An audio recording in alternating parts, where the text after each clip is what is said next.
Hello, hello, hello, and hola. If you're here, you know what time it is. It is time to wine with Wanda. Thank you so much for tuning in for episode 35 of my Instagram live series. We can't share a glass of wine in person, but I'm so glad that we're still able to connect via technology. So today we are traveling to the Alentejo region of Portugal. I'm very excited. And my guest today leading us through that journey will be chief winemaker and co-owner of Casa Relvas, Alexandre Relvas. So I'm really excited to join him. Now, I've only been to Portugal once. It was in 2018, and it was specifically to visit the wineries in Alentejo. So I'm really excited for this time to kind of take my palate on this journey and to revisit those beautiful memories. It's such a wonderful, wonderful just region in terms of the wine, the food, the landscapes, the people. It really has it all. So before I bring Alexandre on, I just want to say that it's a family owned winery. They have a strong commitment to sustainability, and really they're stewards of the environment, and they meld tradition and innovation. Now, one of the most unique things about Alentejo is their use of amphora. Now, a lot of winemakers around the world are starting to experiment and embrace them, but it's been a constant in Alentejo since Roman times. Outside of the Republic of Georgia, it's the only place where amphora have been in continuous use. So we're going to talk to Alexandre more about that as well. So one of the wines we're going to taste today was actually made in amphora. This is Casa Relvas Art Terra Amphora 2020. It's a red blend, and that retails for $22.99.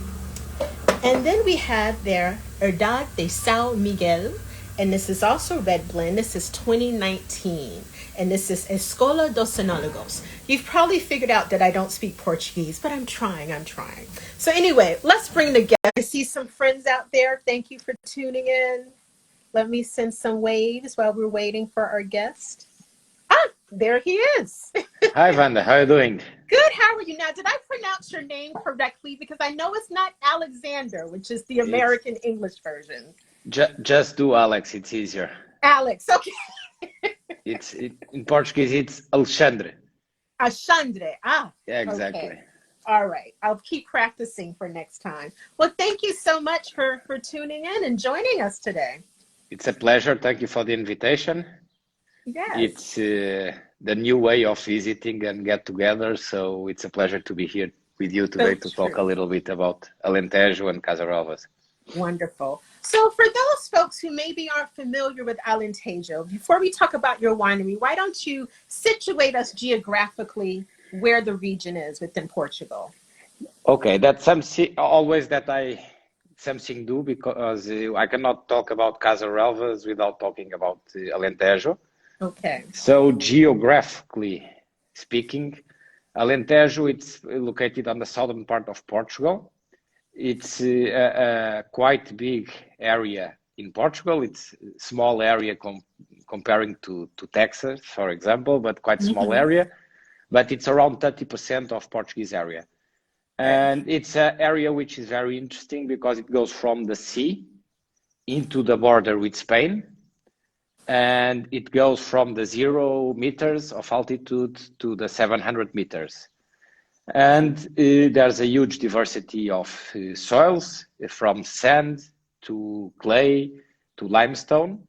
But something which we have in Alentejo from one point to the other, it's the climate.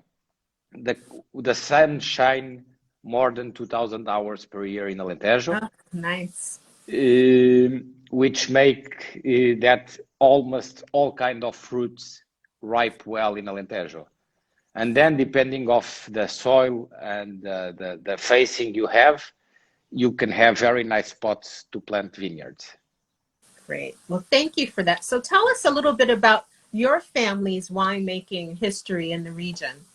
Okay, but also Alentejo, it's a place which has 30% of the area and Mm-hmm. not less than 10% of the people. So it's a Ah, place where we have big landscapes without cities, big farming.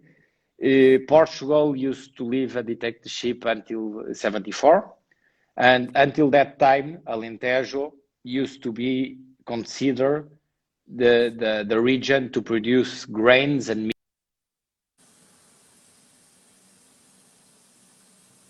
Okay, we seem to freeze. Okay. Yeah, I So did notice that when I was there, you could drive for miles yeah, and not see people, just beautiful open landscapes. yeah. It's a, we when we talk about the Alentejo, we talk about good people, people that like to get together to Mm-hmm. share meals and stories around the table, and mostly of the people we are like the French say, bon vivant. Ah, So my family originally, we are not from here. My mother family is from the north of Portugal. They used to be producing wine for several generations on the north of Portugal in okay. a region called Beira. My father's family, they used to live in Angola, which used to be part of Portugal until 74, and Mm-hmm. they came back on 74. And together with my mother, my father bought Herdade São Miguel on the 90s and began this farming adventure of the family in Alentejo. I'm the fifth generation of farmers in the family, together with my brother Antonio, which is working already here with us. I'm the oldest brother, the oldest of five. And all the project had begun at Herdade São Miguel, where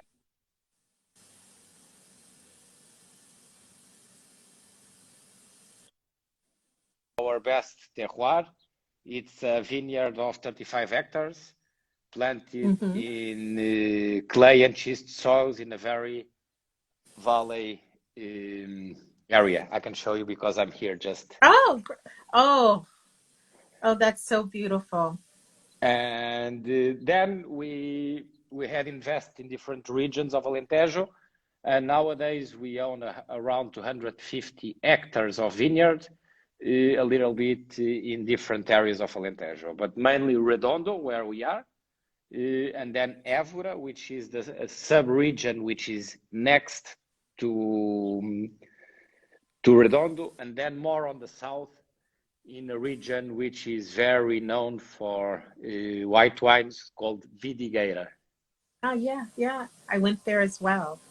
Okay, so Casa Relvas nowadays we are a group of 90 people that work every day to bring to our customers' house nice wines at the fairest price possible. We are very committed with local community, and it's our main point in sustainability, but we are also very committed with the region itself as environment. What more can I say you about Casa Relvas? It's a short story, but it's Well, I it's a think with short story and a long story because, as you said, you're fifth generation. So, did you always know that you would go into the family business, or was it something that came later for you? no, it came later. I had no pressure at all. I had pressure to don't come. Um, Actually, I was not the best student in the world, and I was not. I was a good student, but not very involved in school. Okay, Okay. um, and I went to the business school of Lisbon, and after 1 year, I was sure that that was for sure what I don't want to do in my life. Okay. And nowadays I make a lot of things that I supposed to learn on the rest of the 4 years that I don't been there. But then so I went to France to study viticulture in Bordeaux, Okay. and then I stayed there for 2 3 years, and then my father invited me to come work to Casa Relvas as a cellar master. Okay, Ah, so not even the winemaker, the guy who took care from the barrels and everything. So and then it was a journey to become the CEO of Casa Relvas. Then I became main winemaker at Herdade São Miguel winery, which is a small premium winery we have. Then I began being the chief winemaker, then the chief winemaker and marketing, and nowadays I'm the CEO of Casa Relvas. Wow. Well, it seems like your father had a lot of faith and confidence in your talent. How is it working together, a family business? It's my father. It's a kind of hero for us, but it's sometimes it's hard, sometimes it's very easy. It's sometimes what's hard is to know where work ends and family begins. Mm. But as we are a family and family is very present on the company, we are 5 or 6 people from the family working on the winery. It's and then Nuno, which is winemaker, and Fernanda, which is financial and logistic manager. They work here from the beginning. They are part of the family as well. So it's I think I like a lot to work with my father and my brother, which are more on the head management, and then my wife, she takes care of domestic market. Oh, nice. She's the key accountant for the supermarkets and cash and carries in Portugal. Okay. So we are used to. I think it's sometimes it's easier because sometimes you arrive home and you're not very happy and you had problems on the work, and the other part of you doesn't understand very well. You are not happy, and I think when you need to travel sometimes, and I hope to go soon again. I go 2 3 weeks to the US, and it's easier to my wife to understand that I go work, even if I go to a Mm-hmm. lot of restaurants and I meet very nice people, but it's about work. Yeah. So it sometimes can be easy to have someone which is on the company as well. Exactly, that understands. So you mentioned you studied in Bordeaux. So did you choose Bordeaux because were you drinking a lot of those wines? Or I noticed we're going to be tasting blends today. So when I think of Bordeaux, I think of red blends. So what prompted you to want to choose Bordeaux for your wine studies? I think Bordeaux, it's one of the most beautiful wine regions in the world, Mm-hmm. but it's also one of the most difficult wine regions in the world. It's a region that you should have a lot of knowledge how to work the vineyard, and a place where you have a lot of difference between vintages. Mm-hmm. So you need to be very, very professional to work on the vineyards. I think, in general speaking, not a lot of place, but in Alentejo, it's easier to have a good crop than it is in Bordeaux.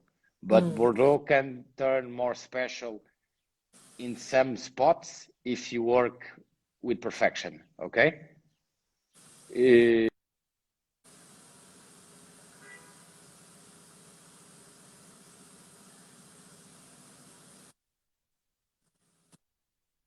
is the region where I was closer because it where I was working. Mm-hmm.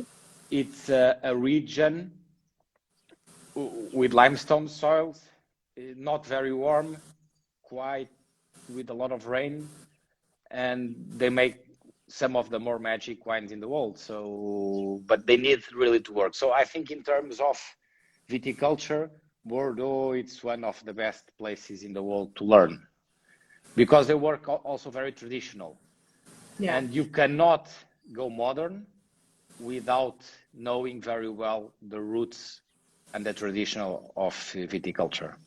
Excellent point.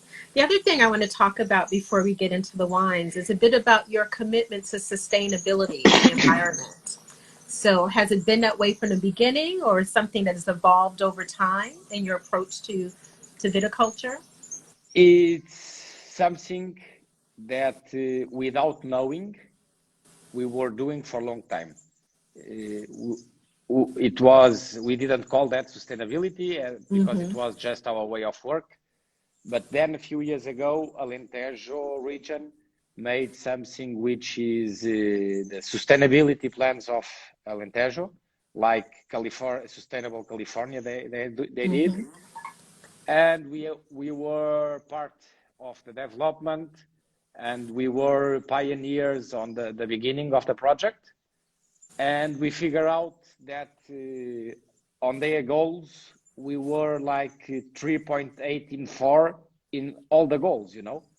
And we said, okay, but we do all this, we didn't communicate at all. With very small changes, we can have 4 on 4 in a lot of things. And like I told you, our main Portugal is not.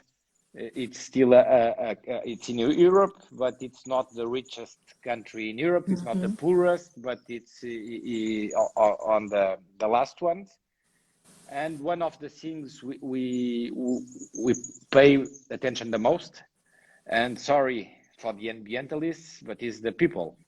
Okay, so we are very committed here with old people, with children, with people with diseases, and we invest a lot to create good conditions for the people around us that are not that have some problems. Okay, financial problems or mental problems, or there's something that is happening a lot in the world, not only in Portugal but in US as well. I believe that old people that it's put aside and nobody come to see them, and we invest a lot on this. On viticulture, or in talking about environment, in Alentejo we have a lot of problems with water, long periods of drought, so most of our investment and attention it's on the water. We had invested a lot on the last few years, and we have 100% of the water used on the winery, which is recycled to be used in irrigation. Also on the irrigation, because here the vineyards and olive trees, they are irrigated. We are managing and investing in technology to ensure the minimum use of water per kilo produced. And so water, it's our main concern in terms of sustainability. But then, of course, the soils, the CO2, etc., etc. It's I will share with you. I will ask Lorraine to share with you our sustainability report. Oh, that'd be great. There's a lot of things there, but I think we could do a live only with that matter and stay for 1 hour and then go again. Of course. So, which wine are we going to start with today? I would suggest to begin with the Amphora. Okay, perfect. So this is your 2020 Artera Tinto and Artera. Exactly. Okay, so it's a blend. So 50% Aragonés, 40% Trincadera, and 10% Moreto. Did I say that correctly? Fantastic. You look like a Portuguese. Wonderful. So let's talk about Amphora before we even taste the wine. It's just such an important part of the Alentejo story. Yeah, you mentioned on the beginning of this conversation that Alentejo, so it's using Amphoras for a long time. It's not the oldest place. The oldest place is Georgia, of course. But Alentejo, it's using Amphoras in a little bit different way of Georgia. As the Amphoras here, they are out of earth, so normally on a garage or a cellar from people, and it arrived here with the Romans, and it's on the countryside, not on the biggest villages of Alentejo. On the countryside, almost everybody has a small amphora on the garage, and they make their own wine. And we need to thank them, because that's due to them that we didn't lose the tradition. Because companies like Casa Relvas and other companies, we forgot amphoras for a while. And that the truth, we need to say, it was due to the Alentejo population, which are not professionals, that we didn't lose the tradition. And that's important to say, because we need to respect them a lot, okay? And we do, but we need to continue respecting them. So in Alentejo, by tradition, then you can use the amphora wherever you want, how you want, of course. But the traditional amphora wines in Alentejo, and it's how Arte Terra is done. It's you have the amphoras are not very big. The maximum biggest amphoras are like 2,500 kilo amphora, which is already a quite big amphora. It's higher than us, and then the amphoras are lined inside with bee wax and pine resin. Okay. Okay, on the traditional way. And then we harvest in September, end of August, September, when the grapes are ready.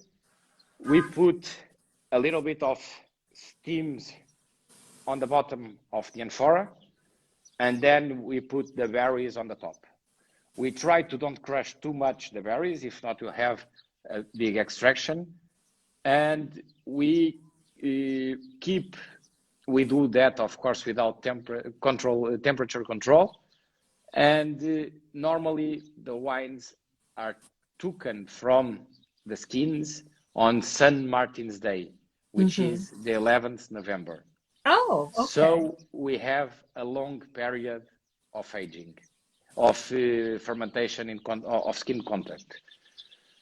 On the reds, sometimes you will have for sure nice, very, very nice aromatic, and normally not a lot of color and very silky tannins. Normally those wines, they are conversation wines. They are wines that people used to drink by the end of the day, sharing a cheese or a salt cheese or something. The whites as well, they have a lot of color. So they are like almost orange wines because they stay 2-3 months in contact with the skins, and they are a bit rusher than a white wine normally is. On this 2020 Amphora, we have Aragonés. Aragonés, it's Tempranillo in Spain. Okay. Yeah. Yeah, I'm just looking at the color. It's not overly concentrated. You can see through it. It's a bit translucent. Very fresh on the nose. Very fresh. It's 2020. It's a wine which had been bought. It's on the way to the US. We sent you the samples by courier. It's a wine when you still, old people here in Alentejo, when they taste those kind of wines, they say, it smells like wine.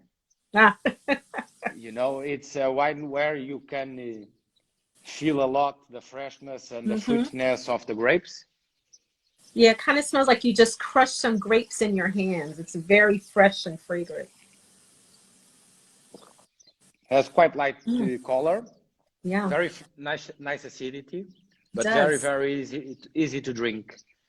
But easy to drink with nice acidity, which means that you can drink the second glass without being fed of the wine, which drinkability as producer and winemaker is one of the most important characteristics we need to have in a wine. It's really pretty. For the other two grapes in the blend, for those of us who aren't as familiar, can you describe what Trincadeira and Moreto bring to the blend with the Tempranillo? Trincadeira, it's maybe my favorite grape. It's a grape which is present in Alentejo a lot. It's the second most planted grape. Even it's declining. It's a grape that if we need to compare with another grape, we could compare with the Pinot Noir. It's a Pinot Noir for a warm climate. It's a grape which has a lot of more vegetal aromas, not a lot of color, but it's a grape which is on the vine. It's very interesting because it's a grape that always protects the plant. So even if it's very warm, you still have the leaves of Trincadeira showing green and protecting the grapes, everything. So it's very well adapted. I think with the procurization of the wines, it had lost a lot of space because it's not a full body, full of tannins, full of color wine. But I think it's one of the grapes in the future. Moreto, it's a very nice grape in my opinion to have in a blend. It's a grape with very small color, very, very tough on the vineyard, so it can come drought, it can come heat, everything. Moreto, it's always good. It's a grape that ripe very, very late on the season, and it's a grape that it's very small use nowadays because it normally has some kind of foxy aromas, like very rustic, and it's nice to have like in 10 the 5 to 20% in a blend, but more than that it will make a lot of character to the wine. And like Trincadeira, it's had dropped the plantations of that grape, and there's less and less grapes, vineyards of Moreto, which for me it's a pity, but it's life. Before we move to the next one, I'm wondering, how do you decide which grapes will go into Amphora? Is it after, are there certain characteristics that you're looking for that make those grapes a better option for Amphora as opposed to steel or oak? What are you looking for when you decide to make the Amphora wines? Okay, so the choose of the grape varieties was a choose made after the tradition of the Amphora wines. Those used to be the three main grapes on the Amphora wines in Alentejo. And then we always choose vineyards that give nice acidity and skins with good quality, because how you have 3 months of skin contact, you'll need the skins to be tough. Of course. If not, you'll have a past on the end and not a wine. So you have particular vineyards that are focused on the wines that will be for Amphora? Specific plots? These plots, they come from different vineyards. It's not a single vineyard. Okay, so for example, Aragonês, it's from Herdade São Miguel, and Trincadeira and Moreto, they come from a mountain that today you don't see very well. Okay. Which is there you don't see, but it's quite near from here. But it's a mountain with like 400 meters of altitude, and with very nice rocky spots where grapes grow well. Great. All right, so let's move to the second wine. So I'm going to let you pronounce this one and introduce it for us. It's Escolha. Escolha. That means choice, and enólogos, that means winemakers. Ah, okay. So for those tuning in, this is the 2019 vintage. It retails for about $22.99 in the US. It is also a red blend, and I'm going to let Alex describe the blend and a little bit about the wine for us. So first of all, I would like, if it's possible, to tell you a little bit about why we make this wine. And sure, absolutely, go right ahead. And I think it's interesting, and you understand better the wine after that. Okay. Nuno and I, we worked together since 2006, so quite a long time ago, and we are good friends even after work. We share a passion, which are the motorbikes, the motocross. And okay. Almost every weekend we go together, and we go together to make motocross. So we are good friends, which is very good. But when we have discussions on the blends, sometimes it can go rough, of course, because there is not that thing you have with your colleagues on the work, that it's I don't know the name in English, but in Portuguese it's called cerimónia. Okay. And so sometimes we offend each other with bad names and everything. And one day we told, we need to make a wine without discussion, and I choose my favorite wines and you choose your favorite ones, and we will do something good, but without discussion. And winemakers, they look to the vineyards and to the wines a little bit like the grandparents. They look to the kids. So the parents, they don't have, but the grandparents, they have a favorite one, and it's normal, So it's very hard for a winemaker or a grandparent if you say, no, the wine is from parcel, this plot is not that good as you say,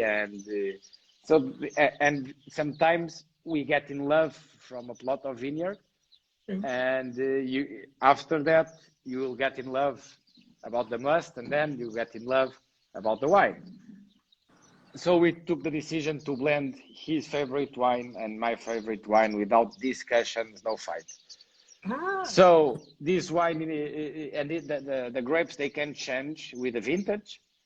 2019, it's one of the most beautiful vintages in Alentejo. And here we have a blend of Alicante Boucher, which is the main brand, the main grape at Casa Relvas. And it's it's planted as well in US, in California. It's a grape with a lot of color, a lot of concentration, a lot of tannins, but with nice acidity. Blended with Touriga Nacional and Touriga Franca, two very traditional grapes of Douro, the main grapes of Vinho do Porto, but grapes which are very, very, very present in Alentejo and in Casa Relvas as well. Then the wine it's aged for 9 to 12 months, depending on the vintage, in oak barrels. Something at Casa Relvas we only use for the red wines old barrels. We don't use new oak for the red wines. We believe that in Alentejo, the best thing the wines have, it's the pureness of the aromas. And so we want the barrel to make the wines more complex, but not to give flavors and aromas. So how many vintages of this blend of you and Nunu? How many have you made? I think we make it since 2009. Oh, okay. So it must be something you look forward to every year. And here's the label. Fabulous. Okay. A little richer in color, definitely, than the Amphora wine. Yeah, a lot going on in the nose here. You get fruit, spice, a little floral.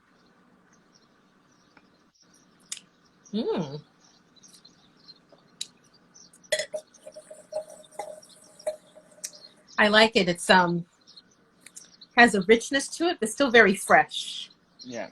Yeah. It's a wine soft, with sweet tannins. A lot of aging potential. Mm-hmm.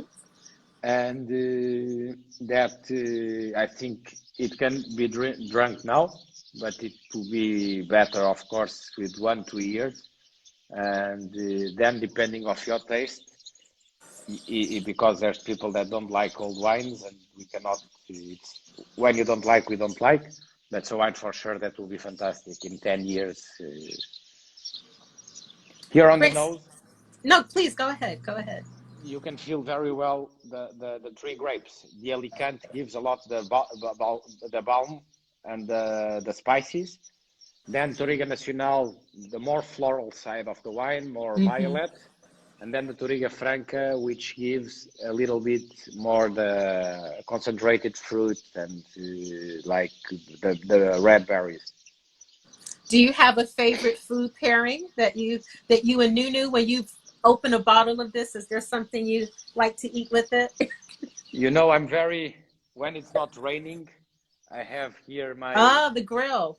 My grill, so I grill a lot of meat there, a lot of veal, but also a lot of lamb. We are lamb producers at Casa Relvas. I think the grilled meat, it's a little bit like on the wine. I want, when the meat is good, I want to have that just grilled with salt and pepper and don't have a lot of aromas. And so I would say that this wine would respect very well a nice piece of veal with bone and made rare. I like rare, but then it depends a little bit on you. But then if you choose as well a pork with a little bit more of spicy, I think it will be well as well. You know, it's almost lunchtime here. You're making me hungry. And here it's almost dinner time, so it's time to fire up the barbecue. So when the world reopens again, do you welcome visitors? Do you have a tasting room? Is there a visitor's experience that you offer?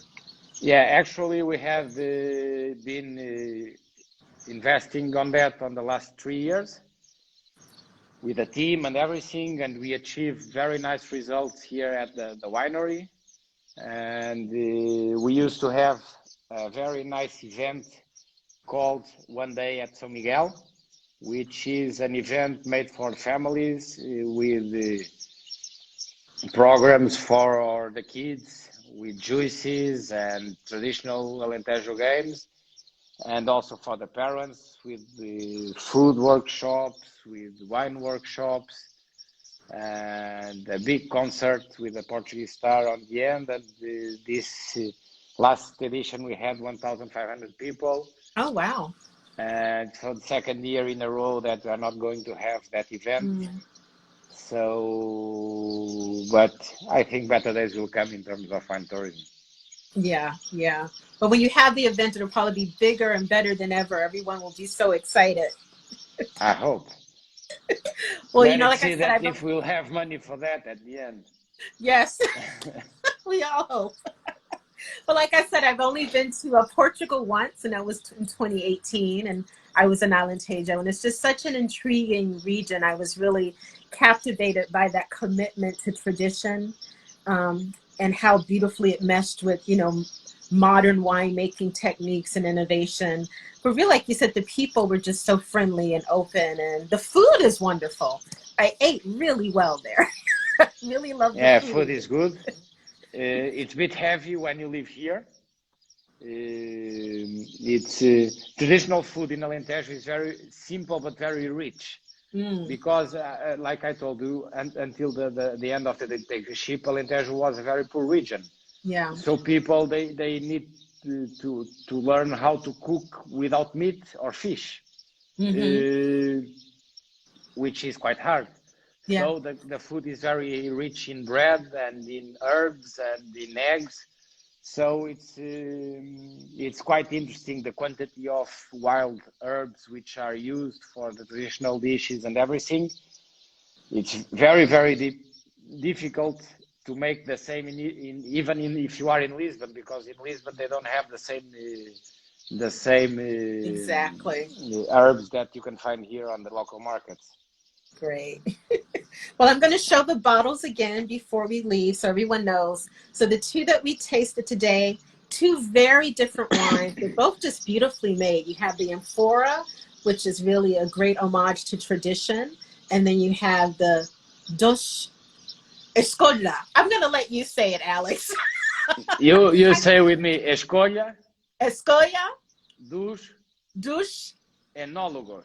Enólogos. Escola dos Enólogos. Both are $22.99, which is, you know, I know we're all watching our pennies, but very affordable, given that these are family made, sustainability, really tell a story. They're just really delicious. I mean, at the end of the day, they're delicious, and they really taste, you have a sense of place. Like as I sip these, I'm just having memories of Alentejo pop into my head. So it's been a nice escape. That's a nice compliment. Well, thank you so much. It's really been Wanda. a pleasure. It's a pleasure. And thank you all for watching. I hope to see you soon, or in US or in Alentejo. Yes, I hope so too. And if I come to visit, fire up that grill. I'll do it. Okay. Thank you very much. Thank you, everyone. Have a good day. Bye-bye.